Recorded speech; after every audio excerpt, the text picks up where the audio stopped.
这是一把功能多样的剑，它的剑鞘是圆筒形的，未出鞘的时候可以当作短棍来使用。一名老者曾在被8名江湖高手围攻的情况下，用这把剑的棍形态轻松击败他们。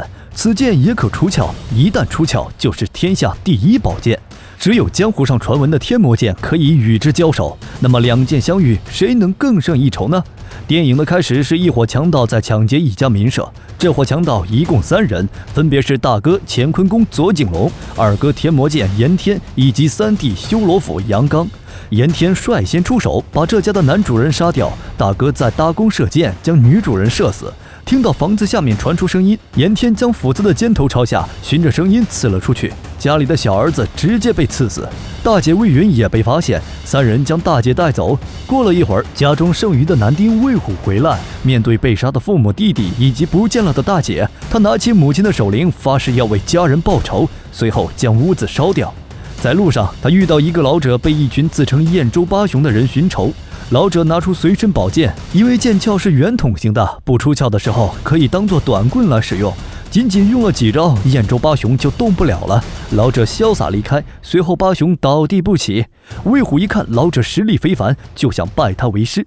他跟了老者1天1夜，不吃不喝不睡，终于是晕倒了。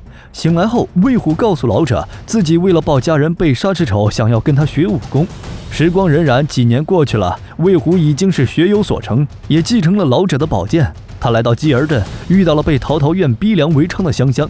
香香的父亲已经被杀，魏虎果断出手，他没有拔刀，只用了剑鞘就击败了一个小喽啰，并说要把香香带走。小头目对魏虎说：“你带他走可以，但是你得付钱。”魏虎随手一招，将树上的叶子吸了下来。他告诉陶陶院众人，这些就是买香香的银子。说着，手里的树叶飞向他们。等他们接下来的时候，发现自己的脸已经被划伤。随后，魏虎带着香香来到客栈，向香香打听仇人的下落。可惜香香也不知道。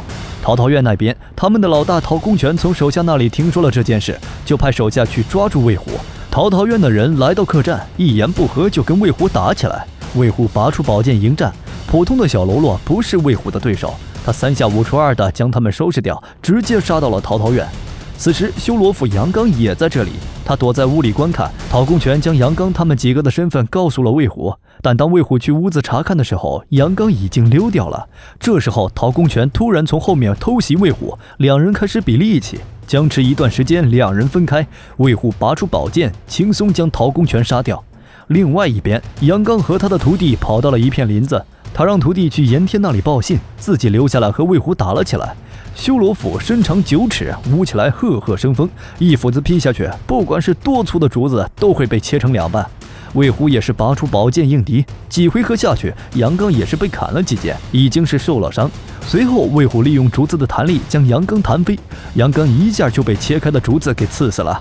根据从杨刚嘴里得知的情报，魏虎前往寻找天魔剑严天。严天表面上是一个木匠，但暗地里会接一些杀人的私活。这一天，他从杨刚的徒弟那里得知有人来寻仇，杨刚准备率先出手，但是转了一圈却被魏虎绕了后。这时天上下起雨来，严天建议换个地方打。他们走进一座寺庙，严天表示：“我们单比剑没有意思，不如每个人都在箭头上竖一支蜡烛，谁的火灭了或者掉在地上，就任凭对方砍杀。”说完，两人分别挑下蜡烛放在剑上。两人开始交手，每一次对拼，蜡烛都被高高抛起。两人对完招后，再将其接住。严天不愧是天魔剑的拥有者，即使是魏虎对上了他，也是堪堪险胜。蜡烛落地，严天也是伤痕累累，失血过多倒下了。现在就只剩下一个仇人了。魏虎和香香也向着最终的目的地出发。在路上一家饭店吃饭的时候，他们遇到了乾坤宫左景龙的小弟们。小弟们正说着要去衙门救人的计划。魏虎心生一计，他轻松将小弟们解决掉，引来衙门将他押走。在牢狱中，他遇到了另一波左景龙的手下。小头目看魏虎勇猛过人，是一下子杀了4个人进来的，就邀请他跟左景龙混。为了接近左景龙，魏虎答应了他。不一会儿，左景龙就来劫狱了，他还亲自试了试魏虎的实力。之后，魏虎随左景龙回了帮派。众人为了庆祝兄弟们被救出，开启了宴席。魏虎上台和帮派人比起武来。这些普通的小喽啰当然不是魏虎的对手。魏虎指明要帮派中的李大哥指点一下，众人实在太热情，李大哥只能上台。两人赤手空拳对了几招，李大哥被轻松打倒。二当家给左景龙说，魏虎怕是来这里寻仇的。话刚说完，魏虎就走到左景龙面前，要跟左景龙比一比。就在二人剑拔弩张的时候，六姨太到了。她一见魏虎，竟然直接愣住。原来她就是魏虎的姐姐魏云，当时她被左景龙抓到这里当老婆。左景龙看气氛微妙，走到侧厅问魏云，这个人是不是他兄弟？看魏云这副模样，左景龙也知道是怎么回事了。他派人叮嘱回客栈的魏虎，魏虎这边还没跟香香说两句话，左景龙就派人杀了进来。他将香香挟持住，以此来威胁魏虎。但是魏虎并不吃他那一套，左景龙就表示，我们是亲戚，你以后跟着我，我不会亏待你。但魏虎软硬不吃。这时候魏云跑进来，魏虎趁乱拿着剑和他们拼了起来。屋子突然变暗，一阵厮杀过后，左景龙他们都跑到了屋外，魏云和香香反而安全了。见没有后顾之忧，魏虎跑到外面和他们厮杀起来。虽然左景龙他们人多势众，但左景龙毕竟主要还是用弓的，一时拿魏虎没有办法，反而自己这边被杀了不少人。左景龙赶紧回去拿弓，他们从院子里打到了街道上。